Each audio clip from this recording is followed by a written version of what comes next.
Lieutenant Commander Eliza Chen massaged her temples as she stared at the sensor readouts.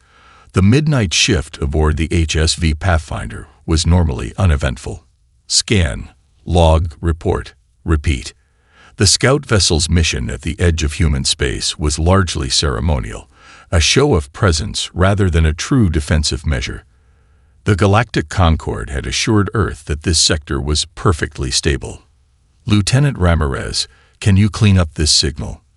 There's something buried in the background radiation, Chen said, pointing to an anomalous pattern on her display.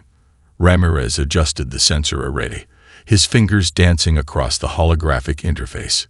It's repeating, Commander. Definitely artificial. The communications specialist frowned. It's using an old Alliance emergency frequency. Nobody's broadcast on that band since the Concord Treaty. Chen leaned forward as the ship's AI began filtering the transmission. Static gave way to fragmented words, the translator struggling with the dialect until recognizable phrases emerged. Immediate assistance required. Voidborn fleet. Orbital bombardment. The Alliance abandoned us. Source. Chen demanded, already logging the transmission. Lumar Prime. Sir. Third planet in the Andromeda Alliance territory. Ramirez's voice dropped. The Lumari are pacifists. They don't even have a standing military. Chen activated the visual feed decoder. The holographic display flickered to life, showing images that made her stomach clench. Crystalline spires, the famous Lumari architectural marvels, crumbled under concentrated energy fire. Streams of civilians fled through streets littered with debris as sleek, predatory ships darkened the skies above them. The feed cut to a Lumari official, their iridescent skin dulled with dust and what appeared to be blood. This is High Speaker Tella of Lumar Prime. The Voidborn Collective has bypassed our outer colonies and struck directly at our homeworld. The Alliance Council dismissed our warnings as exaggeration. An explosion rocked the background, and the speaker flinched but continued. They are systematically targeting cultural centers, education hubs, and population centers. This is not resource acquisition. This is extermination. The transmission showed a Lumari parent shielding 3 small children as a building collapsed around them. The feed cut to black, then looped back to the beginning. How old is this transmission? Chen asked, her voice tight. Timestamp indicates 26 hours, sir, Ramirez replied, his face pale. Given the light speed delay from Lumar Prime, they've been under attack for at least 2 days with no response. Chen finished for him. She straightened her uniform and made a decision. Alert Earth Command. Priority Alpha. Full data package. Navigation Officer Park looked up from her station. Commander, the Lumari are outside our protection zone. The Concord protocols clearly state. I know what the protocols state, Lieutenant, Chen interrupted. Send it anyway. Ramirez hesitated only a moment before establishing the quantum entanglement link to Earth Command. Chen composed the accompanying message herself, flagging it for Admiral Okafor's direct attention. The bridge fell silent as they waited for a response, expecting the usual diplomatic deflection. The reply came 3 minutes later, faster than anyone had anticipated. Chen read it aloud. Coordinates confirmed. Hold position. Fleet mobilizing. Okafor commanding. The bridge crew exchanged glances of disbelief. Earth hadn't mobilized the full defense fleet since the Proxima incursion 10 years ago. Sir, Ramirez said quietly, are we really going to war for an alien species we've barely interacted with? Chen studied the frozen image of the Lumari parents sheltering their children. No, Lieutenant. We're going to war because it's the right thing to do. She opened a shipwide channel. All hands to battle stations. The Pathfinder will hold this position until the fleet arrives. As crew members rushed to their posts, Chen sent a brief response to Admiral Okafor. Pathfinder standing by. We will bear witness. She knew what those words meant. In human military tradition, dating back centuries, to bear witness was to ensure that suffering was not endured in isolation, that someone would remember, and someone would respond. Within the hour, long-range sensors detected the unmistakable ripples of multiple ships entering slipspace from the direction of Sol. The Deathworlders were coming. Admiral Victor Okafor stood rigidly before the semicircular table of the Galactic Concord Council, the pristine white chamber a stark contrast to the emergency fleet preparations he'd just left. 24 representatives from the most influential spacefaring civilizations regarded him with expressions ranging from polite interest to thinly veiled condescension. The human delegation's request for emergency intervention is noted, said Councillor Ellerin of the Talarian Commonwealth, her delicate features arranged in a placid smile. We have added it to today's agenda, following our discussion on trade route recertification and the proposed cultural exchange program. Okafor's jaw tightened. Councillor, with respect, the Lumari homeworld is under active bombardment. Their major cities are in ruins. This cannot wait for procedural formalities. High Minister Vex of the Meridian Confluence tilted his elongated head. Admiral, while the situation is regrettable, we must consider the diplomatic implications.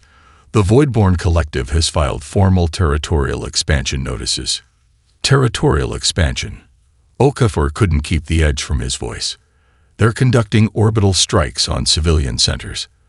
The Pathfinder scans show over 3 million casualties already. The councillors shifted uncomfortably in their seats. Ambassador Jarell of the Ashiri lifted a tentacle in acknowledgement. Perhaps we should authorize a fact-finding mission. We could dispatch observers within the week to assess. They'll be dead within the week. Okafor interrupted, bringing up the Pathfinder's transmission on the chamber's main display. The horrific footage of Lumari civilians fleeing collapsing structures filled the room. Several councillors averted their eyes. This is disturbing, admitted Councillor Ellerin. But surely the appropriate response is economic sanctions. We could restrict Voidborn access to trading hubs, perhaps even issue a formal censure. Okafor looked around the chamber in disbelief. These beings, for all their advanced technology and supposedly enlightened civilization, had no concept of urgent action. Their evolutionary history on peaceful, abundant worlds had never required them to develop the rapid threat response that had kept humanity alive on Earth. The Voidborn understand only force, he said, his voice lowered to a dangerous calm. While we debate procedure, they calculate that no one will stop them. And after the Lumari, who's next? Minister Vex straightened his ceremonial robes. Admiral, surely you're not suggesting military intervention. The Concord was founded on principles of peaceful resolution and humanity was not. Okafor's words cut through the chamber like a blade. He tapped his neural implant, and the display changed to classified footage of human special forces training in environments that would kill most of the councillors within minutes, scaling sheer cliffs in punishing gravity, functioning in toxic atmospheres, enduring extreme temperature variations. This is what evolution on a death world produces, Okafor continued, his voice steady. We understand predators because we evolved alongside them. We recognize the Voidborn tactics because they mirror our own darkest history. History we overcame, but never forgot. Are you threatening the Concord, Admiral? Asked Jarell, multiple eyes blinking rapidly. I'm informing the Concord that Earth has made its decision. The human fleet is already mobilizing. The chamber erupted in protests and questions. Councillor Ellerin's voice rose above the others. You cannot unilaterally deploy military forces. There are protocols, treaties. The same treaties that were supposed to protect the Lumari. Okafor's patience finally broke. He slammed his fist on the podium, the sound reverberating through the chamber. You've never had to fight for your existence. We have. He turned to leave, already issuing deployment orders through his neural implant. Behind him, an aide was displaying real-time footage of human warships breaking orbit across the Sol system, vessels whose capabilities had been deliberately understated in official Concord registries. The Voidborn will see this as an act of war, warned Minister Vex. Okafor paused at the doorway. Good, because that's exactly what it is. He strode from the chamber, leaving the council in stunned silence. As the doors sealed behind him, his executive officer waited with an update. "Sir, the Normandy reports all systems go. Admiral Sullivan requests final authorization." Okafor gave a single nod. "Tell Hannah to give them hell." "Systems check complete. All stations report ready," announced Commander Davis from his position at the operations console of the UES Normandy. Admiral Hannah Sullivan nodded, her gray eyes surveying the bustling bridge with quiet intensity. At 53, she'd earned every silver strand in her close-cropped hair through 3 decades of service. The viewports surrounding the command deck revealed the organized chaos of Earth's orbital shipyards as vessels long kept in reserve status awakened under the hands of frantic engineering teams. "Time to deployment readiness," she asked. 17 hours ahead of standard protocols, Admiral, replied her XO, Commander Ibarra. "The fleet will be fully operational in 6 hours." Sullivan allowed herself a small smile. "Inform all captains. Launch in 5.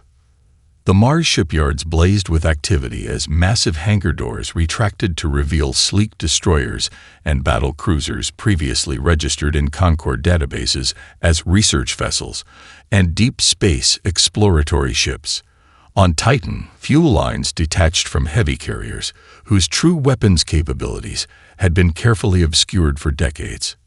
In the Normandy's vast hangar bay, Master Sergeant Dwayne Jackson supervised the final calibrations on a platoon of Power Armor Division troops. The massive exoskeletons hummed as technicians programmed them for variable gravity conditions. "All right, people, listen up," Jackson barked. "Intel says Lumar Prime has 0.83 Earth gravity. That means we'll be faster and hit harder than on home turf. Compensators are set to normalize at 1.2 to give you the edge without the vertigo." A young Marine raised her hand. "Sergeant, what about the Voidborn? We've never faced them before." Jackson gestured to the holographic display, showing Voidborn physiological data. They evolved on a low-gravity moon. Strong in space, fragile in real gravity. Their exoskeletons are optimized for vacuum operations. On a planetary surface, we have the advantage. He slapped the shoulder of the Marine's armor. "Remember your training. You were born on a death world. They weren't." In the ship's tactical center, Sullivan reviewed 3-dimensional battle plans with her senior officers. The holodeck displayed the Lumari system and the known positions of Voidborn forces based on the Pathfinder's intelligence. "The Voidborn expect victims, not predators," Sullivan explained, manipulating the display to highlight enemy formation patterns. "Their tactics show no adaptation to resistance because they haven't encountered any." She expanded a section showing Voidborn ships clustered around Lumar's largest cities. "They bunch up. No screening. No defensive depth." Commander Kwan, her tactical officer, studied the formations. "Overconfidence. They've never been challenged. And that's our advantage," Sullivan agreed. "They expect the same response they've always received. Diplomatic outrage followed by capitulation." She swept her hand through the hologram, revealing the planned approach vectors for the human fleet. "We'll hit them from 3 directions simultaneously. No warning, no demands for surrender, just overwhelming force applied precisely." Throughout the ship, final preparations accelerated. In the armory, Marines loaded specialized ammunition designed to penetrate Voidborn bioarmor. Medical teams stocked combat stims and trauma packs. Engineers installed experimental shielding reverse-engineered from salvaged alien tech that the Concord thought humans couldn't possibly understand. A young ensign approached Sullivan as she made her final inspection tour. "Admiral," he asked hesitantly, "why did we hide all this from the rest of the Concord? These ships, these weapons, they think we're barely past chemical propulsion." Sullivan paused, considering how to answer. "Because showing your teeth too early makes everyone nervous," she finally said. "Humanity joined the galactic community as equals, not as a threat or a curiosity. We learned that lesson from our own history." The ensign nodded slowly. "And now we show them exactly what Deathworlders can do when provoked." Sullivan checked the mission clock. To your station, Ensign. We launch in 15 minutes. As the mighty engines of Earth's hidden fleet ignited across the solar system, vapor trails formed in Earth's skies, visible from orbit as an unintentional message. A spear pointed toward distant stars.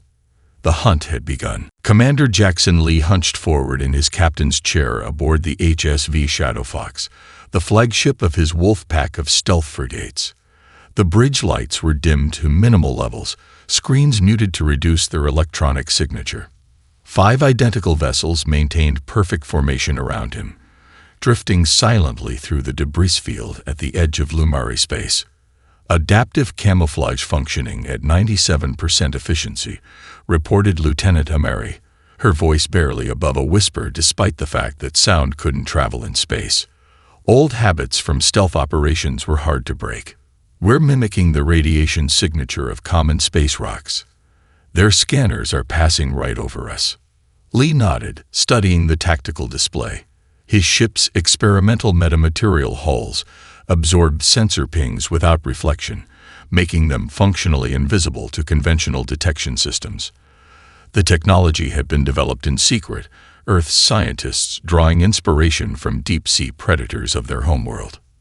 Status on Voidborne patrols, he asked. 3 cruiser-class vessels on standard patrol route, replied his tactical officer. They're herding a transport of, Sir, thermal imaging suggests captives. Lumari civilians. Lee's jaw tightened as he switched his main viewer to thermal. The cold void of space made the heat signatures stand out clearly. The hot engine cores of the Voidborne ships, and the huddled mass of warmer bodies in the unpressurized cargo hold of the trailing vessel. Through magnification, he watched Voidborne soldiers in environment suits drag unresisting Lumari toward an airlock. The aliens' elongated limbs moved with eerie grace in the zero-gravity environment, a testament to their evolution on a low-gravity moon. They're executing them, whispered Amari, horror evident in her voice as the Voidborne casually tossed bodies into space without ceremony. Those aren't even combatants. They're civilians. Lee felt ice form in his veins, the cold calculation of a predator replacing human emotion. All ships prepare for synchronized strike. Target engines and weapon systems on the patrol vessels. Boarding teams to assault positions. We take the transport intact. His targeting officer, a young ensign named Chen, trembled with barely contained rage, finger hovering above the weapon's release. Lee gave him a nearly imperceptible nod. Execute. 6 human vessels seemed to materialize from empty space, their adaptive camouflage dropping as they launched hypersonic kinetic penetrators. Simple tungsten rods accelerated to incredible speeds, carrying no explosives but delivering devastating force through sheer momentum. The primitive but brutally effective weapons shattered 3 Voidborne cruisers before their shields could activate, the rods punching clean through alien hulls.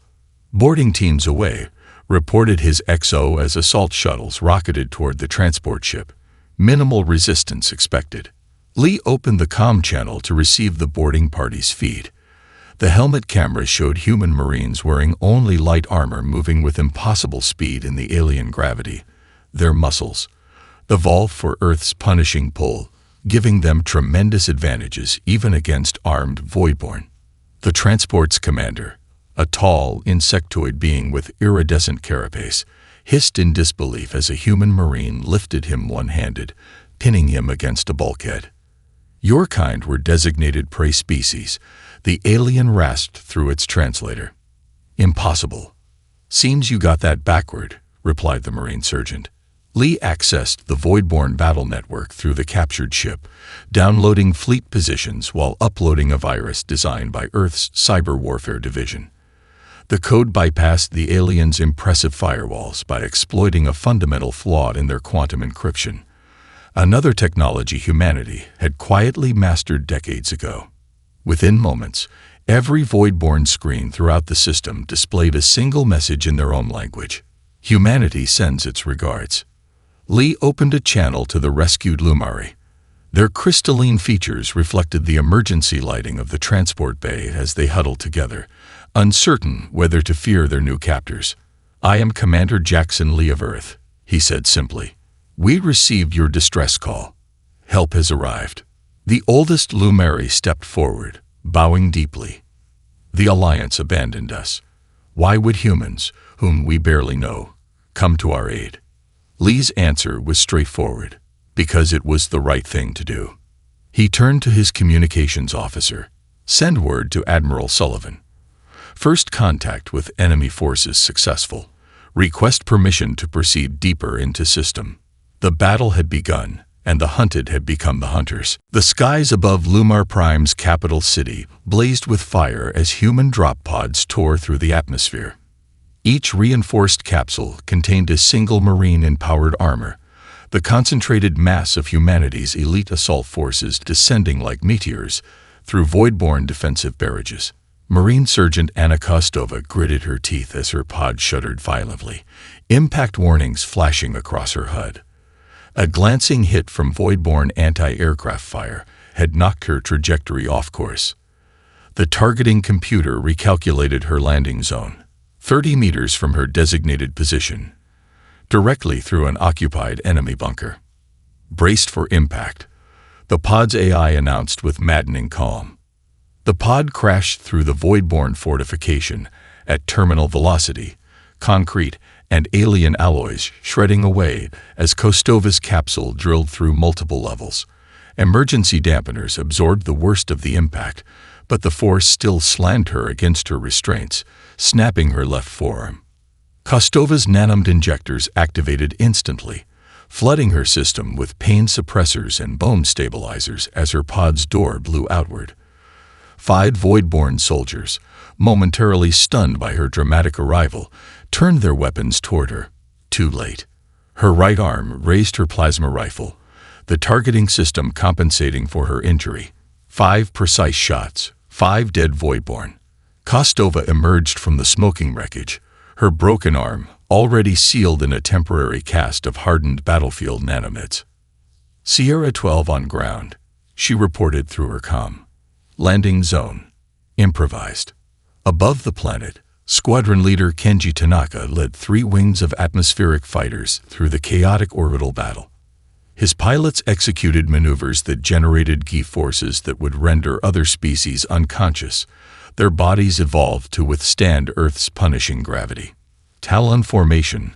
Follow me," Tanaka ordered, his fighter diving toward a void-borne troop carrier attempting to evacuate their command staff. "Hit their engines on my mark." His squadron rolled into position, their neural interfaces allowing for reaction times impossible for non-augmented pilots. The void-borne gunners tracked too slowly, their species never having developed the split-second reflexes needed by predator species. In high orbit, the UES Normandy engaged the void-borne flagship, Admiral Sullivan's unconventional tactic of intermittent shield modulation, confusing enemy targeting systems. The massive human vessel seemed to flicker in and out of vulnerability, drawing void-borne fire that passed harmlessly through projected ghost images. "They're adapting," reported Commander Kwan as the void-borne ships began to adjust their firing patterns, shifting to randomized frequency. Sullivan nodded. "As expected. Execute Phase 2. The Normandy suddenly dropped all shields, appearing defenseless. The void-borne flagship, commanded by Overlord Kazgul, surged forward to deliver a killing blow, exactly as Sullivan had predicted. Hidden weapon ports opened along the Normandy's hull, revealing antimatter lances that had never been declared in any Concord registry. On the surface, a human medical team worked frantically to establish a field hospital in the ruins of what had once been a Lumari cultural center. Dr. Maya Patel directed her staff with practiced efficiency as wounded civilians streamed in. "Stabilize the severe cases first," she ordered. "Their physiology responds well to our basic treatments, but watch for crystallization in their blood. It's their healing process, not an adverse reaction." A section of collapsed ceiling threatened to crush a group of injured Lumari. Without hesitation, Patel braced herself beneath the concrete beam, her augmented muscles, designed for Earth's gravity, allowing her to lift a weight that would have crushed a void-borne soldier. A wide-eyed Lumeri child watched in awe as the human physician held the massive beam while others pulled the wounded to safety. In his command ship, Overlord Kazgul received increasingly desperate reports from his ground forces. Human Marines were continuing to fight despite injuries that would incapacitate or kill Voidborn warriors. Some operated at peak efficiency after days without rest, their endurance seemingly limitless compared to his troops. How is this possible? He demanded of his science officer. They were classified as a minor species, barely space-capable. The classification was incorrect, the science officer admitted. They evolved on a death world. Their baseline physiology exceeds our combat elites, and they appear to have concealed their true technological capabilities. For the first time in the Voidborn's expansionist campaign, fears spread through their command structure as they faced an enemy that didn't break, that instead seemed to grow stronger with each challenge. An enemy that had evolved alongside predators rather than as prey. The battle for Lumar Prime had begun in earnest, and the Deathworlders were winning. Commander Eliza Chen peered through the nightscope at the Voidborn Command Center on Saris II. The massive structure rose from the planet's barren surface like an insect hive, its architecture alien and forbidding. Beside her, 5 members of her infiltration team lay perfectly still, their bodies enhanced with temporary genetic modifications that allowed them to function in the toxic atmosphere that required the Voidborn to wear breathing apparatus. 6 entry points, whispered Lieutenant Kamal, her demolitions expert, heaviest security at the North Quadrant. Chen nodded, studying the patrol patterns. Which means something valuable is there. Or it's a trap, countered Sergeant Rice, the team's security specialist. Either way, that's where we're going. Chen's decision was immediate, instinctive, the product of humanity's evolutionary history as both predator and prey. Standard infiltration protocol. Non-lethal approaches where possible. We need intelligence more than body counts. The team moved with predatory grace across the open terrain, their adaptive camouflage matching the purple-hued rocks of Saris II. Unlike the bulky powered armor of the Marine Assault Forces, the infiltration team wore lightweight tactical suits that prioritized stealth over protection, calculated risk that relied on their speed and training rather than technology. At the perimeter, Chen gestured silently to a pair of Voidborn sentries. Her team's neural implants translated the hand signals instantly. Raiz and Kamal would take the guards while the others prepared for breach. The humans moved with silent efficiency, employing ancient fighting techniques rather than energy weapons. Within seconds, both sentries were unconscious, their breathing regular but deep. Toxin analysis complete, reported Specialist Wong, examining a sample from the unconscious guards. Their metabolic rate is elevated compared to our intel. Sedative will only last 20 minutes instead of 30. Chen nodded. Accelerate the timeline. Move. Inside the fortress, the team navigated through maintenance shafts designed for repair drones, their bodies contorting through spaces that would have been challenging even for the flexible Voidborn. Chen led them toward the central data hub, following the power conduits that her sensors identified as the highest priority. In the master control chamber, Chen accessed the primary systems, her neural implant interfacing directly with the alien technology. Earth's Cyber Warfare Division had prepared specialized intrusion software based on the data captured during Commander Lee's first engagement. Beginning download, she subvocalized to her team. Security status. 8 minutes until patrol intersection, replied Reyes. We're cutting it close. Chen's eyes widened as the data streamed into her implant. They have 17 slave labor planets, processing centers where they evaluate captured species for usefulness. She accessed another secure partition. Coordinates for all Voidborn fleet deployments and supply depots. Lieutenant Kamal glanced up from placing perimeter sensors. Commander, these processing centers, the mortality rates. I see it, Chen replied grimly, downloading everything she could. They're not just conquering, they're harvesting. A priority alert flashed through Chen's implant. An automatic recognition pattern triggered by the data. Find anything related to Earth or humans, she ordered. Specifically, their assessment of our capabilities. Specialist Wong accessed a terminal at the far side of the room. Found something. Intelligence report from their first contact with Lee's wolf pack. They thought we were. They classified humans as developmentally stunted.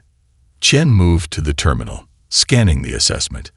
Because we maintain physical strength instead of evolving toward pure intellectual specialization. She translated. They believe advanced species naturally sacrifice physical capabilities as they develop technologically. A cold smile crossed her face. Their mistake. Commander, we're out of time, warned Reyes as alarms began to sound in distant corridors. Chen uploaded the virus prepared by Earth's Cyber Warfare Division, setting it to activate after they'd escaped. The code would systematically corrupt Voidborn navigational data for their entire fleet while transmitting their complete tactical database to the human command. Mission complete, she announced, retrieving her infiltration tools. Exfiltration Route 3.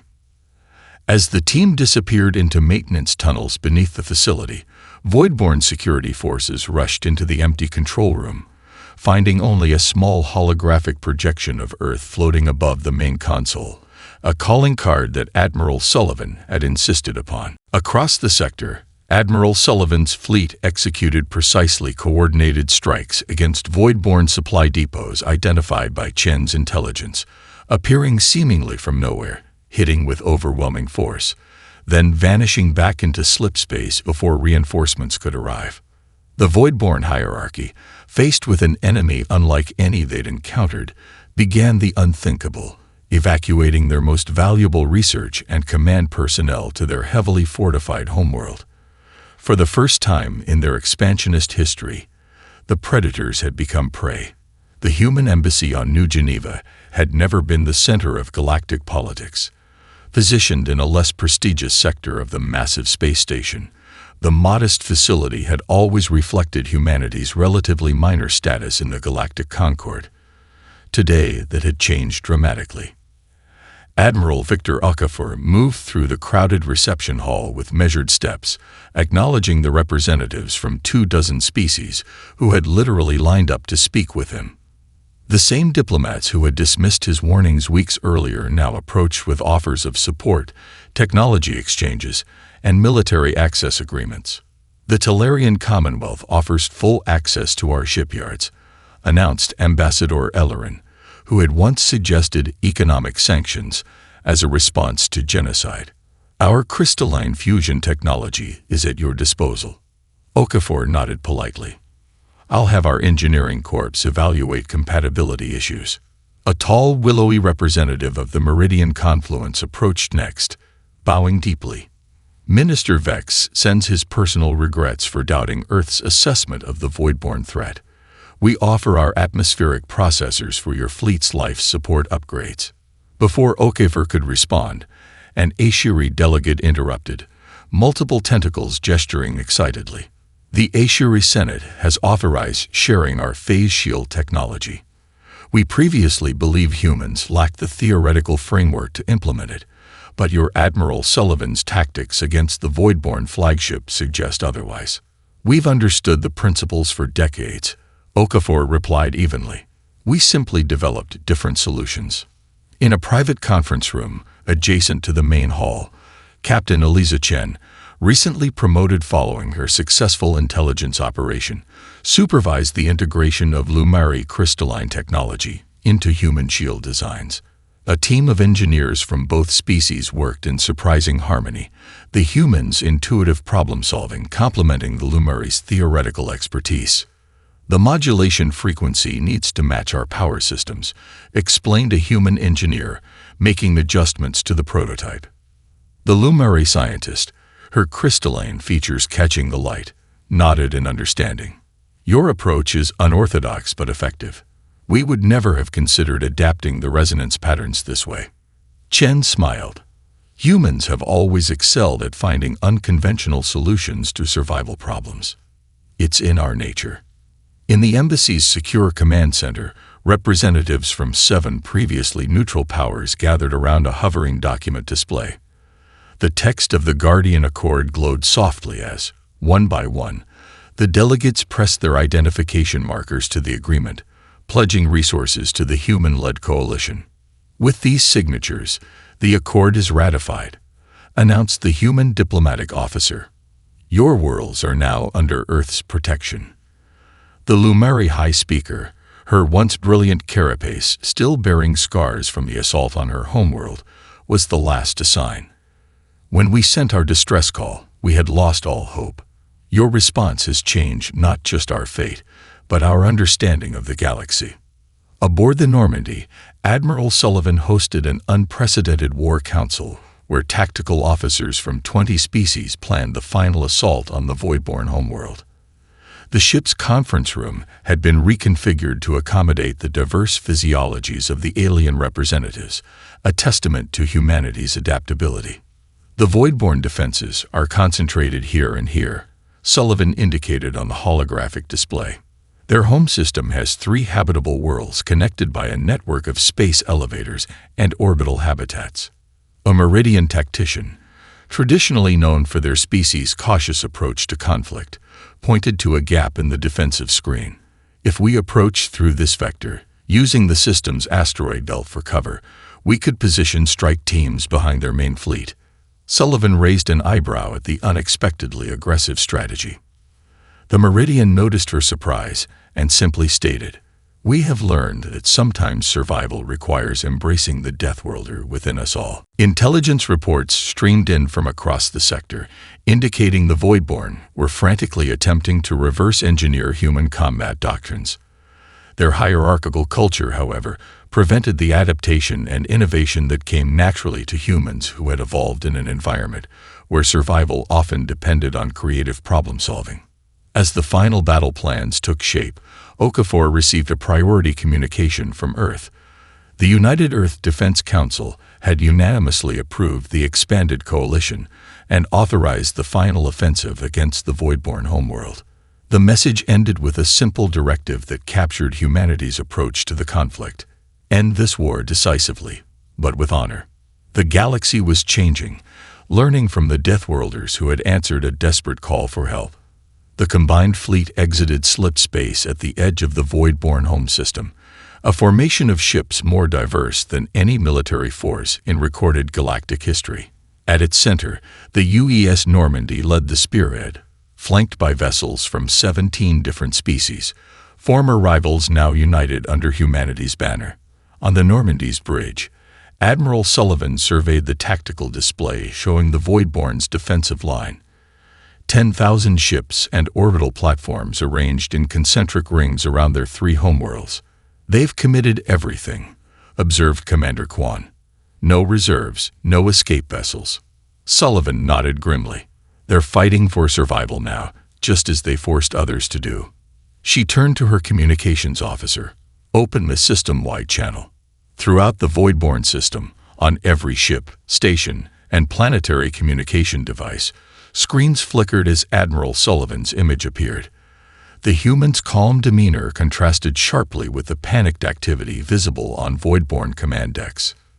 "This is Admiral Hannah Sullivan of the United Earth Defense Force and the Allied Guardian Fleet. Your forces have conducted systematic campaigns of conquest and genocide against peaceful species. You came as conquerors to peaceful worlds. We came as guardians. The difference is that we're giving you a choice." She paused, allowing the translation systems to convert her words into the clicking language of the Voidborn. "Surrender now, return all captives, withdraw from occupied territories, and disarm your military vessels. Do this, and your civilization will survive under supervision. Refuse, and we will respond with the full force of the fleet behind me." The camera angle widened to show the staggering array of ships at her command. "You have 30 minutes to respond." In the tense half-hour that followed, human gunners manned their stations, operating on instinct and training while alien allies provided technical support that amplified their effectiveness. The integrated bridge crews, unthinkable just months earlier, demonstrated the transformation that had swept through galactic society. 28 minutes into the ultimatum, the response came. A transmission from the Voidborn Supreme Overlord, announced the communications officer. The screen displayed the insectoid features of Overlord Drexar, his iridescent carapace dulled with stress markings.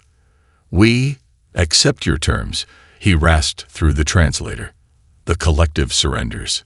Marine strike teams, accompanied by representatives from species victimized by the Voidborn, boarded the flagship to formalize the surrender. Captain Eliza Chen led the human contingent, her expression neutral as she entered the command deck where Voidborn leaders waited. "We expected extermination," admitted Drexar, mandibles clicking nervously. "It is what we would have done in your position. That's the difference between us," Chen replied simply. 3 days later, aboard the Normandy, the Voidborn Supreme Overlord found himself facing Admiral Okafor across a conference table rather than in an execution chamber. Representatives from the Galactic Concord witnessed the signing of the armistice that would reshape the sector. "Why not exterminate us as we would you?" Drexar asked Okafor, genuinely puzzled. "Your species has proved itself the superior predator." Okafor's response was measured. "Because apex predators understand when to kill and when to show mercy. The truly strong don't need to prove their strength constantly." He pushed a data tablet toward the alien leader. "These terms ensure your people survive while guaranteeing you can never threaten others again." 3 months later, the Galactic Concord Council Chamber had been redesigned with humanity as one of the 5 senior members. The formerly ornate, ceremonial space now reflected a more practical approach to governance, with rapid response systems and emergency protocols prominently featured. Captain Eliza Chen, her promotion ceremony still fresh in memory, walked through a terraforming project on a formerly devastated Lumari continent. Engineers from a dozen species, including rehabilitated Voidborn, worked alongside human experts to restore the ecosystem. Where crystalline spires had been reduced to rubble, new structures rose, stronger, incorporating defensive elements while maintaining their beauty. A small Lumari child approached Chen, offering a crystal sculpture depicting a human and Lumari hand clasped together. "My parents says before you came, we didn't understand that strength without compassion is just another form of weakness," the child explained. Chen knelt to accept the gift, remembering the desperate transmission that had started everything. A simple call for help that humanity had answered without hesitation. In orbit, the newly united fleet conducted training exercises, vessels from 27 species practicing formations that would have been unimaginable months earlier. At their center, human ships led the maneuvers, no longer hiding their capabilities but using them openly to protect rather than threaten. Chen realized that humanity's greatest contribution wasn't teaching the galaxy how to fight. It was showing them when fighting was necessary, and when mercy was stronger than vengeance. The Deathworlders had brought their evolutionary gifts to the stars, not just strength and resilience, but the moral complexity that came from a history of both predator and prey. The SOS that had sparked the mobilization of humanity's fleet had done more than save one species. It had transformed the galaxy.